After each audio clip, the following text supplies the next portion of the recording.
प्यारे साथियों, आज मैं अपने छत पे खड़ा हूँ। काफ़ी अच्छी हवा चल रही है। इसमें मुझे कुछ गाने का मन हुआ। जब लेडीज़ बाज़ार चलती हैं तो उसी का एक चित्रण है कि कैसे बैग लटका के मार्केट में जाती हैं। बगल में कुछ काम चल रहा है, इसलिए आपको खटर पटर की आवाज़ भी सुनाई दे रही होगी। सुनिए, गाना इस प्रकार है। बैग लटका के चल ली, बैग लटका के चल ली बाजार गोरिया, बैग लटका के चल ली बाजार गोरिया, जितना सपरल कई के सिंगार गोरिया, जितना सपरल कई के सिंगार गोरिया, जितना सपरल कई के सिंगार गोरिया।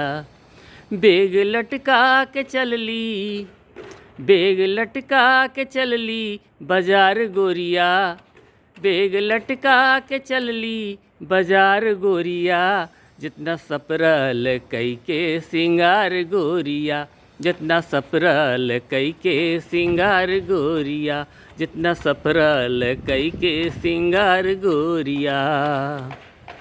होठ रंगली गुलाबी चटक रंग से, होठ रंगली गुलाबी चटक रंग से, साड़ी ढोड़ी के नीचे कसल ढंग से, साड़ी ढोड़ी के नीचे कसल ढंग से, गजरा कनखी बनौली, गजरा कनखी बनौली कटार गोरिया, गजरा कनखी बनौली कटार गोरिया, जितना सपरल कई के सिंगार गोरिया, जितना सपरल कई के सिंगार गोरिया, जितना सपरल कई के सिंगार गोरिया। बैग लटका के चल ली, बैग लटका के चल ली बाजार गोरिया, बैग लटका के चल ली बाजार गोरिया, जितना सपरल कई के सिंगार गोरिया, जितना सपरल कई के सिंगार गोरिया।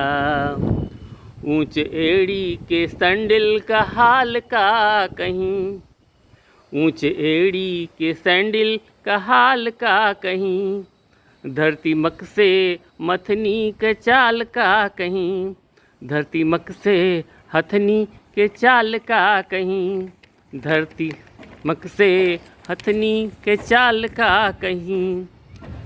चले फुफती, चले फुफती, फुफती मतलब आंचल, चले आंचल से धरती बहार गोरिया, चले आंचल से धरती बहार गोरिया, जितना सपरल कई के सिंगार गोरिया, जितना सपरल कई के सिंगार गोरिया।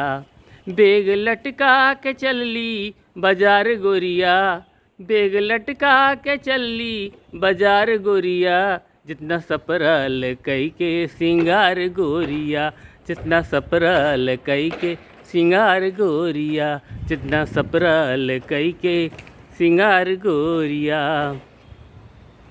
लट लटका के झटका के ऐसन चले, लट लटका के झटका के ऐठत चले, लट लटका के झटका के ऐठत चले, बस में धकियावत ऊ बैठत चले, बस में धकियावत ऊ बैठत चले, ला चाल तितली से ले ली उधार गोरिया, चाल तितली से ले ली उधार गोरिया, जितना सपरल कई के सिंगार गोरिया, जितना सपरल कई के सिंगार गोरिया।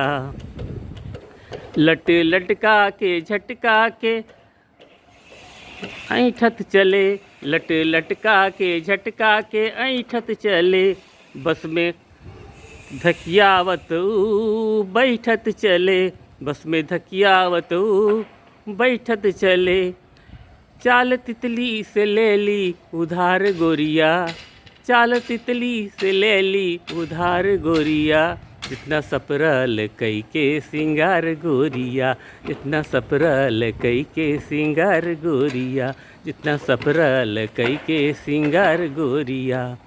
बेग लटका के चली बाजार गोरिया, बेग लटका के चली बाजार गोरिया, जितना सपरल कई के सिंगार गोरिया, जितना सपरल कई के सिंगार गोरिया, जितना सपरल कई के सिंगार गोरिया, जितना सपरल कई के सिंगार गोरिया, जितना सपरल कई के सिंगार गोरिया। Thanks for watching.